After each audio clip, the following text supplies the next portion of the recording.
Hi, 6th grade math students. This is chapter 10.3, Finding the Area of Other Polygons. In this lesson, we're going to learn to divide polygons into triangles, and then to find the area of regular polygons by dividing them into smaller shapes. Let's begin. Let's begin by finding the area of a regular polygon. Hold on just a second, and let's review that vocabulary term. What is a regular polygon? A regular polygon is any polygon where all of the sides have the same length. Notice here that all of our side lengths are 16 centimeters. And all angles have the same measure. See that all of these have exactly the same measure? Okay, this is a regular polygon. All right, now that we've established that, let's go on to finding its area. This regular polygon has side lengths of 16 centimeters. We can divide the pentagon into 5 identical triangles, and the measured height is 11 centimeters. Now let's find the area. The area of each one of these triangles, every single one of these triangles, will be 1/2 of 16 times 11, correct? So first, let's find the area of one of these segments. That's going to be 88 centimeters squared. So every single one of these triangles will have an area of 88 centimeters squared. So to find the area of the pentagon, all we have to do is take 88 centimeters squared and multiply it by 5, giving us an answer of 440 centimeters squared. Piece of cake, right? Let's work through the same process with this hexagon. Each side of the hexagon is 9.3 inches long.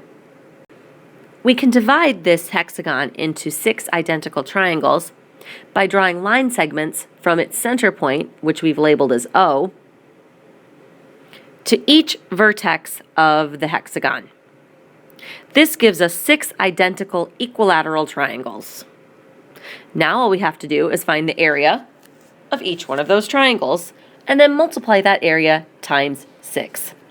So the area of our hexagon is going to equal 6 times 1/2 base times height. Let's substitute in what we know. Our base is 9.3 and our height is 8 inches. Now we simply multiply to get 223.2 inches squared. If you prefer, you can do this in 2 separate steps. If it's easier for your brain to find the area of one triangle in this manner,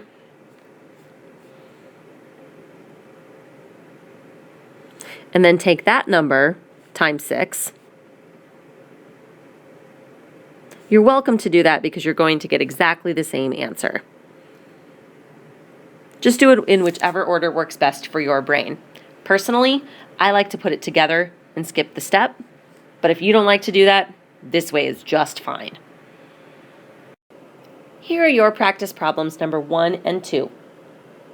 Give the minimum number of identical triangles you could divide each of these regular polygons into so that you could find the area.